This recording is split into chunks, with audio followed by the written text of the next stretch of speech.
ገብረህይወት በላይነህ እባላለሁ። ያው የግብርና ጽሕፈት ቤት ኃላፊ ነኝ። አሁን የምንገኝበት በያ ቀበሌ አበልዋ ጎጥ የምትባል ጎጥ ናት። እንግዲህ በዚህ ቀበሌ ሰፋ ያለ መስኖ ፖቴንሻል ያለው ቀበሌ ነው። በዚህ ዓመት ጥቅል መስኖ 65 ሄክታር ለምቷል። ከዛ ውስጥ 19 ሄክታር የሚሆነው በስንዴ የለማ ነው። ቀሪው 44 የሚሆነው ጎመን፣ ማሽላ፣ ባቄላ፣ ሌሎች አጠቃላይ የአዝርዕት አይነቶች ያሉበት ነው ማለት ነው።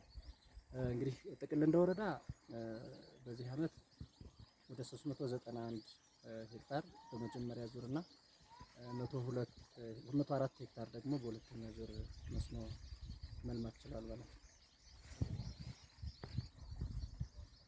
የአርሶ አደሩ እንቅስቃሴ አሁን የምንገኝበት አካባቢ እስካሁን ለረጅም ጊዜ ለምቶ የሚያውቅ አይደለም።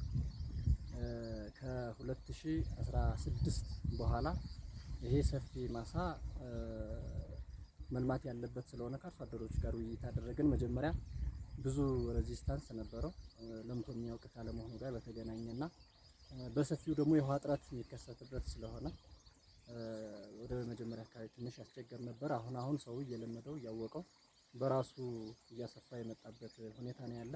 ከውሃ እጥረቱ ጋር በተገናኘ በተወሰነ ደረጃ ያን የውሃ እጥረቱን ለመቅረፍ አሁን እስካለንባት ቦታ ድረስ በባለፈው ዓመት 2017 ብቻ 1.2 ኪሎ ሜትር የሚረዝም ካናል እንዲሰራ ተደርጓል። ከዛ በፊት ደግሞ ከ800 ሜትር ያላነሰ በጥቅሉ ወደ 2 ኪሎ ሜትር የሚረዝም ካናል እንዲሰራ የተደረገበት ሁኔታ አለ።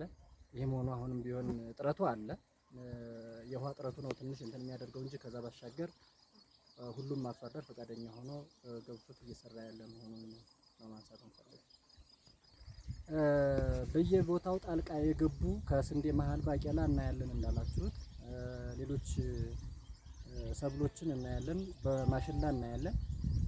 ከባቄላ ጋር ተሰጥተን የተደረገውን መስተካከል የነበረበት በመኸር ሰብሉ ሲለማ ሙሉ መኸሩ ላይ የክሮፕ ሮቴሽኑን ወይም ደግሞ የሰብል ፈረቃውን ተከትሎ መሄድ እንዲችል አተርና ባቄላ አድርገውት ቢከርሙ መልካም ነበር። ነገር ግን ገብስ ሆኖ ስንዴ ሆኖ የከረሙ ማሳዎች አሁን ኦልሬዲ በባቄላ እንዲሸፈኑ የተደረገበት ሁኔታ አለ።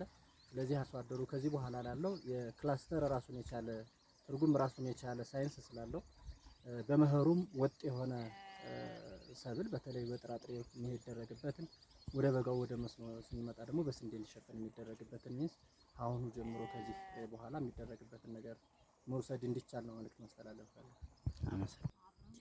አመሰግናለሁ። ደስታ ምስጋናው እባላለሁ። በያ ቀበሌ ሰብል ልማት ባለሙያ ነኝ።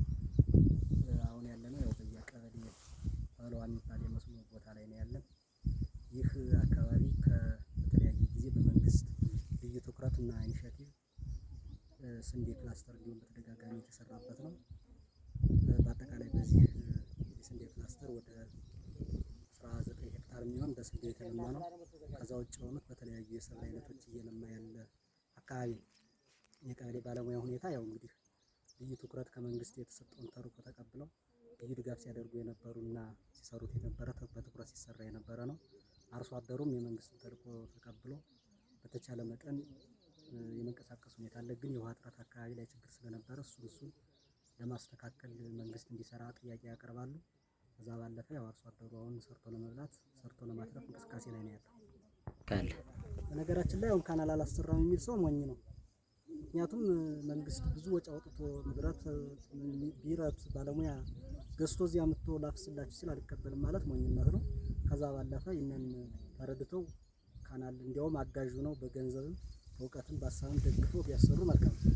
ከዛ ባለፈ ያላቸውን እውቀትና ያለውን የአካባቢውን ጸጋ ተጠቅመው ደግሞ ራሳቸው ሀብታም የሚሆኑበትን ሀብት እንዲፈጥሩ የሚያደርግ የመንግስትን ፖሊሲ ተቀብለው የተቀረጸውን እቅድ የእነሱን እውቀት ጨምረው ወደ ስራ ቢገቡ መልካም ነው የሚል ሀሳብ አለ። እንግዲህ እንደ በዚህ በፊቱ ያው በዚህ አካባቢ በነባር 16 በአዲስ 3 ሄክታር በድምሩ 19 ሄክታር መሬት ነው በስንዴ ብቻ የተለማው። ሌሎችም ከዚህ በላይ በሌላ አትክልት አለ። ያው ከዚህ በፊት እንደሚሰራው ከተሰራበት ቴክኖሎጂ ተጨመረበት በትንሹ በሄክታር እስከ 22 ኩንታል ማግኘት ይቻላል። በአማካይ ማለት ነው። ከ25 ድረስ ግን ማግኘት ይቻላል። እኔ አመሰግናለሁ። እስቲ ታደሰ እባላለሁ። አራሽን ቀዳሽን በመቀጠል ያው መስኖ አጠቃቀም በጣም ጥሩ ነው፣ ደስ ይላል። በዚህ መንግስት ላይ ያው ከሐምሌ ከነሐሴ ከመስከረም ያሉት ወራቶች ያለ ችግር ያለ ሸመታ የሚያዋጣ ጠቃሚ የሆነ መስኖ አለ።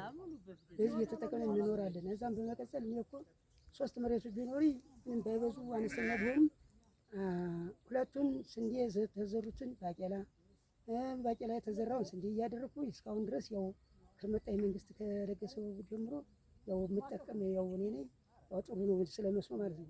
ይህን በአሰራር ደግሞ የተወሰኑ ጉዳዮች ቢኖሩም ዘር አቅርቦት ለምሳሌ የገበሬውን ዘር ዝራ ሲሉት ምን ወለድ ያልዘሩት በእንክርዳድ ያልዘሩት በገብስ ይህ እየበቀለ እኛ ገበሬውን ጥቅም ያሳጠን እሱ ነው። ግን በመንግስቱ ላይ የሆነ ዘር ቢለገስልንና የጠራ አዝማራ ብናገኝ ወይም ደግሞ እንዲያው ተጠቅመን ዘሩ ብንመልስ ጥሩ ነው።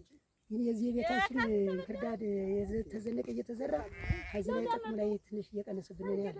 ሁለተኛ ያው ስለ ውሃ ግብርኖች አዘርተው መሄዳቸው ነው እንጂ ተከታትለው አይቡንም። እንደከሌ እሱ በሱ ይፋጃጅ እየተባለ ያው ውሃ ጥቅም የሚሰጠውን ቦታ ትተው ጥቅም የማይሰጠው ውሃ ተወርሮ ሄዶ ያው ርቀት ሄዶ በዚህ ያው ገበሬው እሱ በሱ እየተጣላ ያው እዚህ በዘመኑ ላይ ደግሞ ያው ደመናው አየሩ ጥሩ ሆኖ በዝናቡ ላይ ተገላግለን ነው እንጂ ዝንቡ አምባጓሮ እየተነሳበት ነው። ይህን አልተከታተሉም ግብርኖች። ከዛም ደግሞ ያው እንግዲህ ስለ ውሃ ያው ጥሩ ነው፣ ጥዳት ያስፈልገዋል። አንዳንድ ክላኖች ደግሞ እንዲህ ዋልጌ ሰዎች እየሰበሩና ደግሞ እንዲያሉ ብዙ እያስቀየሙ ስለሆነ እነዛም ተከታትለው እነዛን ሰዎች እስከ መድረሻቸው ያልሄዱበት ናቸው ግብርኖች። እና በዚህ ይሄ አመች ነው። እንትን መስኖ ጠቃሚ ነው። የክረምት የማናውቀው ሸመታ ላይ የነበርነ ሰዎች በገበያ ላይ እያወጣነ እዛም ደግሞ እኛም በልተን ጠግበን ልጆቻችን እያሳደግን ያለን። አሁን ደግሞ ይሄ መስኖ ጠቃሚ ነው። አሁን የሚቀጥልበት ላይ እናንተ ምርዱን በመንግስቱ በዘር ምርዱና በመዳበሪያም ደግሞ እንደዚህ በአጠፍ ነው የተሰጣችሁ በጥቅም ነው የተሰጣችሁ እየተባለ ይወራል። ግን ያው ከነበረው ሽያጭ ገብተን የምንገዛ ያለን። ይህም ደግሞ መንግስቱ ቢያሻሽልና ጥሩ የሚል አሰባለሁ። ያላላሙ ለምሳሌ እንግዲህ ከዚህ ሆኖ ያላላሙ መሬት የሌላችሁ ይሆናል። ደግሞ ቢኖርም ደግሞ ያው ደካማው ሆነው ለሌላ ለእኩል እየሰጡ በዛ የሚጠቀሙ ናቸው እንጂ ከዚህ ሆኖ ደግሞ ልማትማ መስኖ ለማይሰሩ ሰዎች ያለ ደካማ ቀር ሌላ ሁላ ሰርቶ የሚበላ ነው ያለ። መስጠቱ ነው እንጂ ታች እስከ መጨረሻ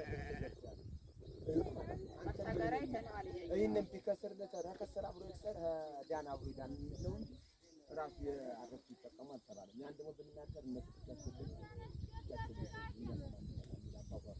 ሌላው ሰው አሁን እዚህ ካላና አይደለ ካላና እንትና ላይ አዛብ በታች ያለ መስሎ የተዘራ መስሎ ብዙ ነው። ግን ያንን ለምንድን ነው ወይም ይሄንን ወየው አቅም ሳይታጅ እንዴት ነው አለ አረ የብቻቸው ለምደው እነሱ በቃ ይናሉ እነኮነ በቃ እነዛ ፍላጎት አላቸው ለመዝራት እናንተን ደግሞ እነሱ በልተው ለምትተከታለም ነው ደግሞ አደገኝ የዋ ኮሚቴ ያኔ የዋ ኮሚቴ ተፈናቀለ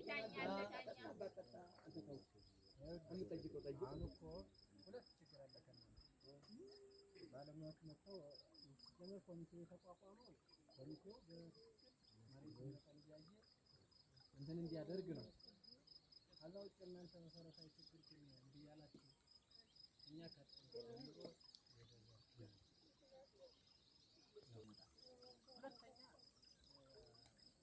ማረፍ የለም ቀንም የትም ነው።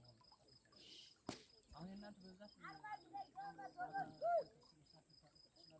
ከዛ ውጭ ቀን ጋጤቃችሁ ራሱ ቤት ነው። ቤት ራሱ አብዶ አሁን ቀን ሲመለስ አንዱ ሰው ይሄዳል። አሁን እዚህ አለ ቤቱ ዝም ብሎ ለቆይቶ ከዛ በኋላ በመብራት እያደረግን በሌሊት የተጠጣው ነው እንጂ ጭራሽ በቀንም አብዶ አማታ እየደፋ ነው የሚጠጣው። ቆሞ ደግሞ እስከ አንዳችን ተውት ራሱ ቤት ነው እንጂ ራሱ ቤት ነው። አንተ ለሊት ነው የምናጠጣው እና በዛ ላይ ግን